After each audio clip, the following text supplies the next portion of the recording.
Presiden Prabowo Subianto meresmikan pabrik Lat Chemical Indonesia LCI di kota Cilegon, Banten. Peresmian tersebut menandai tonggak baru dalam penguatan industri petrokimia nasional dan langkah strategis menuju kemandirian bahan baku industri dalam negeri. Acara berlangsung di kawasan Lat Chemical Indonesia New Ethylene Project Line. Proyek yang merupakan salah satu proyek petrokimia terbesar di Asia Tenggara, turut hadir Menteri Perindustrian Agus Gumiwang Kartasasmita, Menteri Investasi Bahlil Lahadalia, Menko Perekonomian Airlangga Hartarto, Gubernur Banten Andra Soni, SMM MA Panjat, serta jajaran Direksi Lat Group Korea dan Indonesia. Kita ingin Indonesia menjadi negara industri yang kuat dan mandiri. Kehadiran pabrik ini adalah bukti bahwa investor besar percaya pada masa depan Indonesia. Pabrik Lat Chemical Indonesia berdiri di atas lahan seluas lebih dari 100 hektar di kawasan industri Cilegon dengan nilai investasi mencapai sekitar 60 triliun rupiah, setara USD 3,9 miliar. Proyek ini diproyeksikan akan menghasilkan etilen, propelin, dan polyethylene yang menjadi bahan baku penting bagi industri plastik, otomotif, dan kemasan nasional. Dengan beroperasinya fasilitas ini, Indonesia diperkirakan akan mengurangi impor bahan baku petrokimia hingga 70%, sekaligus membuka lebih dari 10.000 lapangan kerja baru, baik langsung maupun tidak langsung. Dalam pidatonya, Presiden Prabowo menegaskan pentingnya transformasi dari negara konsumen menjadi negara produsen. Ia menyoroti bahwa selama ini Indonesia masih terlalu banyak bergantung pada impor bahan baku industri. Kita tidak boleh terus jadi pasar bagi produk luar. Kita harus produksi sendiri. Kita harus punya industri kuat, dan ini adalah langkah besar ke arah itu, ujar Prabowo tegas. Presiden juga menyampaikan apresiasi kepada Lot Group atas keberaniannya berinvestasi di Indonesia. Ia menyebut kolaborasi antara pemerintah dan sektor swasta asing harus berorientasi pada transfer teknologi, peningkatan SDM, daya manusia lokal, dan kesejahteraan masyarakat. CEO Lot Chemical Corporation, Kim Gyo-hyun, dalam sambutannya mengatakan bahwa pembangunan pabrik di Cilegon menjadi bentuk kepercayaan Lat terhadap stabilitas politik dan prospek ekonomi Indonesia di bawah pemerintahan Prabowo. Indonesia adalah mitra strategis bagi Lat Group. Kami percaya industri petrokimia di sini akan menjadi motor penggerak ekonomi Asia Tenggara, ujarnya. Peresmian Lat Chemical Indonesia menjadi sinyal kuat bahwa pemerintahan Prabowo Subianto berfokus pada revitalisasi industri nasional dan hilirisasi sumber daya. Langkah ini selaras dengan agenda besar transformasi ekonomi dari berbasis komoditas mentah menuju nilai tambah industri manufaktur dan petrokimia. Dengan berdirinya pabrik ini, Indonesia tidak hanya memperkuat posisi sebagai pusat produksi regional, tetapi juga menunjukkan bahwa kebijakan industrialisasi nasional kini mulai berjalan nyata. Mereka bangsa yang mampu mendirikan suatu bangsa modern dari puing-puing perang, dari kancah peperangan. Korea adalah bangsa yang sangat sering diinvasi oleh bangsa lain. Mereka sama juga dengan kita, pernah dijajah, tapi mereka tegar, teguh, disiplin. Mungkin dari sumber alam mereka tidak begitu banyak, hanya sumber daya manusianya, pemimpin-pemimpinnya tangguh. Kenapa saya sampaikan ini? Saya pernah punya pengalaman baik, banyak pengalaman baik dengan pihak Korea. Waktu saya di tentara, saya dibantu pelatih-pelatih dari Korea. Mereka sangat keras, mereka melatih dari depan. Jadi mereka itu, saya ingat salah satu pelatih dari Korea itu, dia orang Korea, pelatih judo, melatih tim saya di Kopassus dulu. Menjelang hari Natal, saya panggil dia, saya bilang, Profesor, ini besok adalah hari Natal, saya minta para anggota diliburkan Dia bilang tidak bisa, Jenderal, harus latihan. Loh, ini hari Natal, besok hari Natal. Tidak ada masalah, Jenderal, saya juga orang Kristen. Jadi profesor itu orang Kristen. Tidak ada masalah, Jenderal, saya orang Kristen. Kita nanti ke gereja jam 10, kita kebaktian, misa, nanti jam 1 latihan lagi, training. Saya lihat dia hebat juga orang ini. Habis itu berapa minggu kemudian Lebaran, Idul Fitri, saya panggil dia lagi, Profesor, besok hari besar untuk umat Islam, harus libur. Jenderal, saya sudah tanya kepada ahli agama, yang wajib itu Idul Fitri, sembahyang sholat berjamaah di masjid jam 7 pagi. Dia tahu itu peraturannya, jam 7. Sesudah itu training, latihan.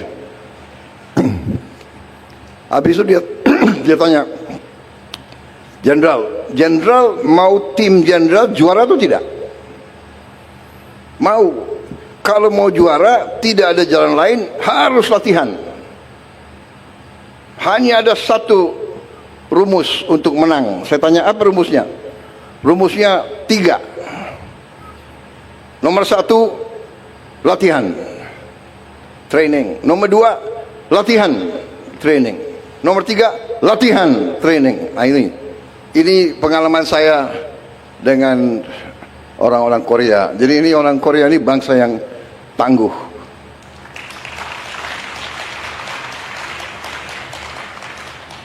Bangsa yang tangguh.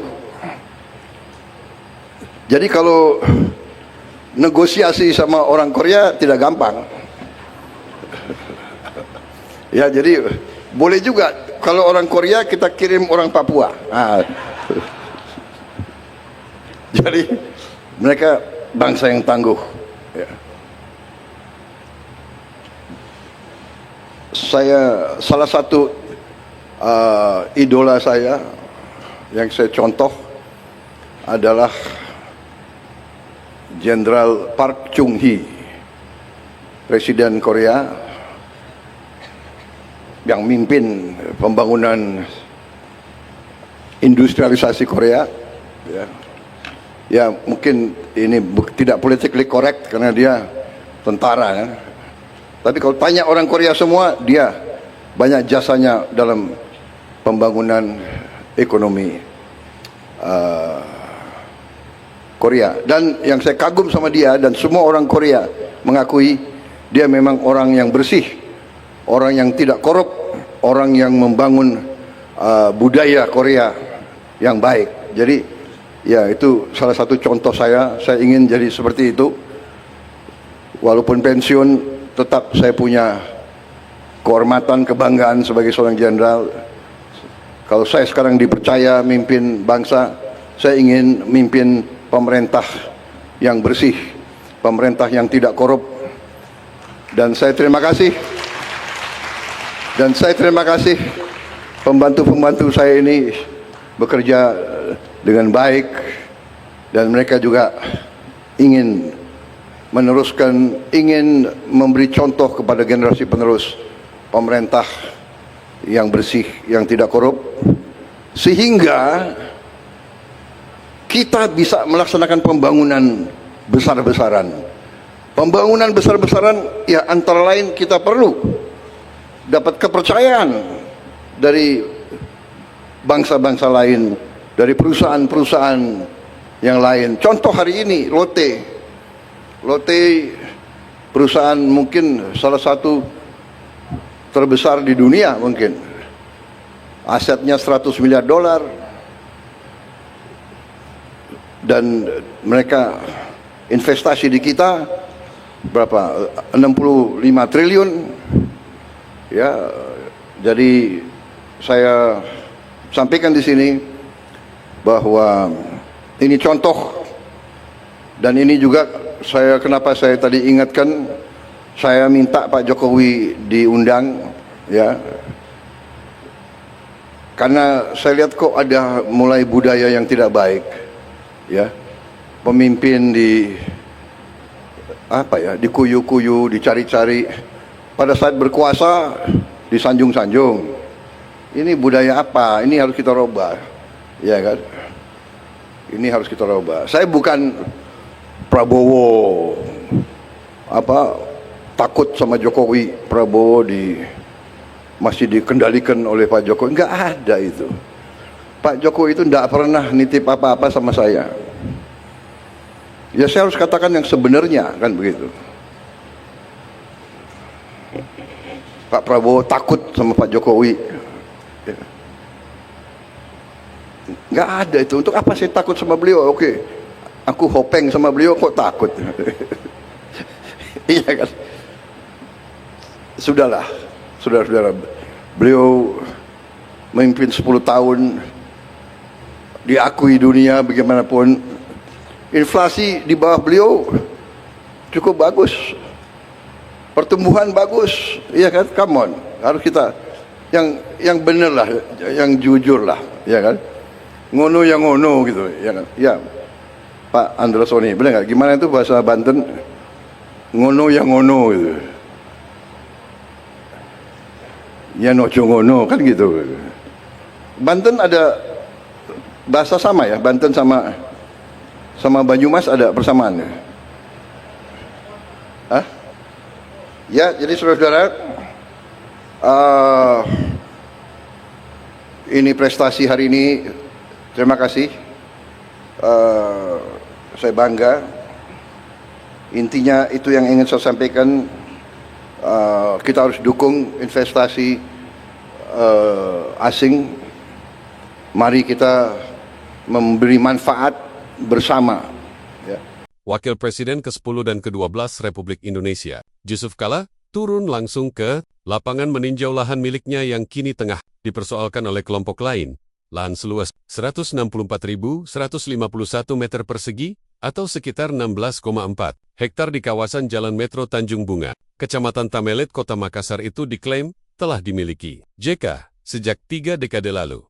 Kunjungan JK ke lokasi berlangsung Rabu 5 November tahun 2025 pagi, didampingi COPT Haji Kalla Solihin Jusuf Kalla, serta Direktur Finance dan Legal Kalla Group, Imelda Jusuf Kalla. Setibanya di lokasi, JK meninjau beberapa sisi lahan yang kini dalam tahap pemadatan dan penataan tanah land preparation untuk proyek properti terintegrasi milik PT Haji Kalla. Tanah ini, saya beli langsung dari ahli warisnya, sudah lebih dari 30 tahun lalu. Semua dokumennya lengkap dan sah, ujar JK saat berbincang dengan awak media di sela kunjungan. Ia juga menyempatkan diri menyapa penjaga lahan dan berdialog santai terkait proses pematangan tanah yang sedang berlangsung. Menurut JK, lahan tersebut dulunya masuk dalam wilayah administratif Kabupaten Goa. Namun seiring perkembangan tata ruang dan pembangunan kawasan Tanjung Bunga, kini masuk ke wilayah Kota Makassar. JK menegaskan dirinya tidak akan tinggal diam atas klaim sepihak dari pihak lain yang mengaku memiliki lahan itu. Ia meminta agar semua pihak menghormati hukum dan bukti kepemilikan yang sah. Jangan ada yang koba-koba mengambil hak orang lain. Semua harus berdasarkan bukti yang jelas dan sesuai aturan hukum, tegas mantan Menteri Koordinator Bidang Kesejahteraan Rakyat 2001-2004. Tersebut, lahan yang berada tepat di seberang Trans Studio Mall Makassar itu kini tengah dipagari dan disiapkan untuk pengembangan proyek besar milik Kalla Group. Proyek ini disebut akan menjadi kawasan bisnis dan hunian modern yang terintegrasi dengan fasilitas publik. Sementara itu, pihak Kalla Group melalui pernyataan resminya menyebut, seluruh proses administrasi, perizinan, dan kepemilikan lahan telah melalui tahapan hukum yang sesuai. Kami akan menempuh jalur hukum jika ada pihak yang melakukan pengklaiman tanpa dasar, ujar Imelda Jusuf Kalla, Direktur Finance dan Legal Kalla Group. Kasus ini menjadi perhatian publik Makassar, mengingat posisi lahan yang strategis di jantung kawasan Tanjung Bunga, serta status kepemilikan yang dikaitkan dengan salah satu tokoh nasional. Pemerhati hukum agraria menilai, kasus seperti ini mencerminkan masih lemahnya sistem administrasi pertanahan di kawasan berkembang seperti Makassar. Berjuang di sini, Puan. Siap harga mati, Puan. Mempertahankan hak ini. Siap, Puan. Siap. Harta itu sahih. Siap, Puan. Siap, Puan. Ya. Ini 30 tahun lalu saya beli. Betul, Puan. Lihat, tahu ya, Puan. Ya, ini pernah pagar, Puan, pada saat kita beli. Ya. 93. Kenapa tiba-tiba ada orang datang dari luar, tiba-tiba merampok, mau merampok. Kapolri Jenderal Listio Sigit Prabowo memimpin langsung kegiatan pengungkapan 87 kontainer berisi produk turunan minyak sawit mentah CPO yang diduga kuat melanggar aturan ekspor. Kegiatan tersebut digelar di buffer Area MTIN PCT 1 Jalan Terminal Kalibaru Raya, Cilincing, Jakarta Utara. Dalam kegiatan yang turut dihadiri sejumlah pejabat tinggi kepolisian, Bea Cukai, dan Kementerian Perdagangan itu, Polri memamerkan hasil pengawasan dan investigasi yang mengungkap indikasi kuat praktik penyelundupan dan manipulasi dokumen ekspor oleh sejumlah perusahaan pengirim barang. Kami tugaskan, Polri tidak akan mentolerir praktik-praktik ilegal yang merugikan negara. Ini bukti nyata bahwa kami serius memberantas mafia ekspor. Dari hasil operasi gabungan tersebut, petugas berhasil mengamankan 87 kontainer produk turunan sawit yang diduga diekspor tanpa memenuhi ketentuan perizinan. Barang-barang itu ditemukan memiliki perbedaan data antara dokumen ekspor dan isi fisik kontainer, mulai dari jenis barang, kadar CPO, hingga nilai transaksi. Polri bersama Ditjen Bea dan Cukai kini tengah melakukan penelusuran terhadap jaringan perusahaan dan pihak yang terlibat, termasuk oknum yang diduga memalsukan data manifest serta izin ekspor. Sejumlah perusahaan eksportir dan agen pengiriman telah dipanggil untuk menjalani pemeriksaan intensif.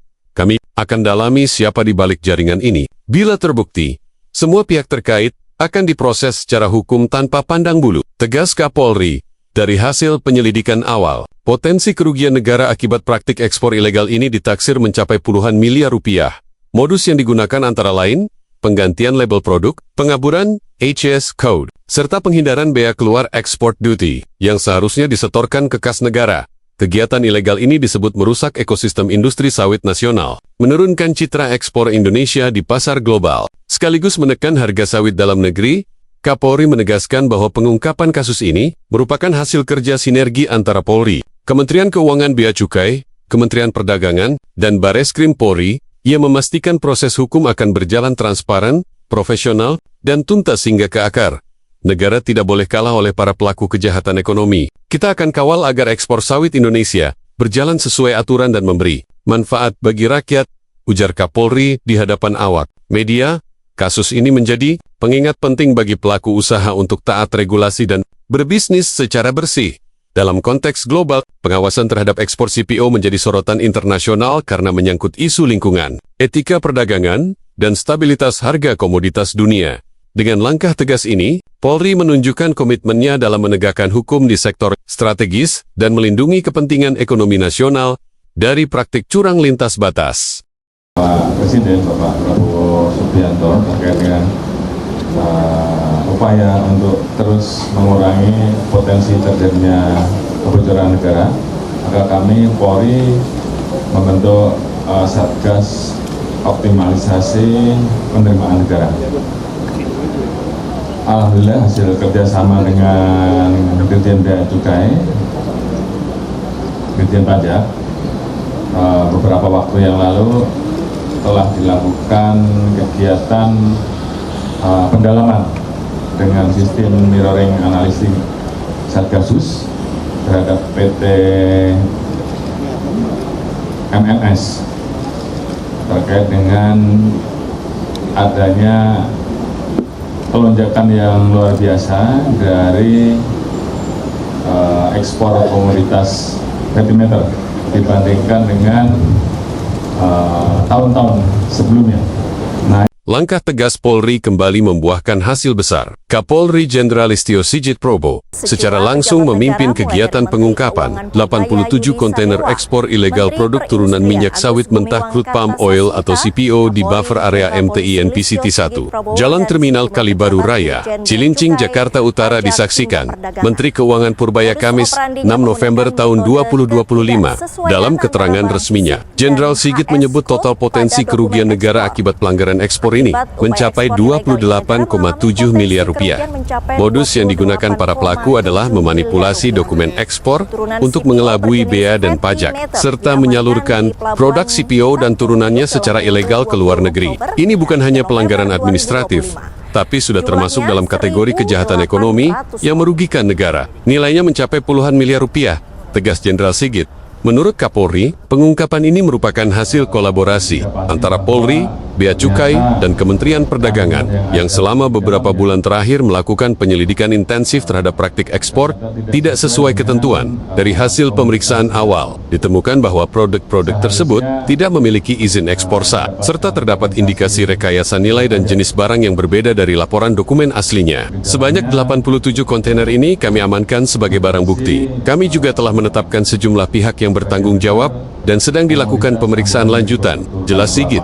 Kapolri menambahkan, pengungkapan ini menjadi bukti nyata komitmen Polri dalam menjaga integritas rantai perdagangan strategis nasional, khususnya industri sawit yang menjadi tulang punggung ekspor Indonesia. Ia juga menegaskan akan menindak tegas siapapun yang terlibat, termasuk oknum yang mencoba memanfaatkan celah sistem perdagangan internasional. Kami tidak akan kompromi terhadap pelaku kejahatan ekonomi yang merusak citra ekspor Indonesia. Semua yang terlibat, baik perusahaan maupun individu, akan diproses secara hukum, ujar Jenderal Sigit menegaskan. Sementara itu, Kementerian Perdagangan dan Direktorat Jenderal Bea dan Cukai juga menyatakan dukungan penuh terhadap langkah Polri. Pemerintah akan memperkuat sistem digitalisasi izin ekspor, serta memperketat pengawasan lintas pelabuhan. Analis ekonomi menilai pengungkapan ini menjadi peringatan keras bagi pelaku usaha nakal, sekaligus mengembalikan kepercayaan publik terhadap pengawasan ekspor Indonesia dengan nilai industri sawit yang menyumbang triliunan rupiah bagi perekonomian nasional. Tindakan tegas seperti ini dinilai sangat krusial. Kelapa sawit, sehingga mau tidak mau ini yang tentunya akan kita tindak lanjuti bersama dengan Dirjen Bea Cukai untuk pendalaman. Dan alhamdulillah dari yang bisa diamankan ada kurang lebih 87 kontainer yang kita duga melakukan pelanggaran ekspor produk turunan CBO.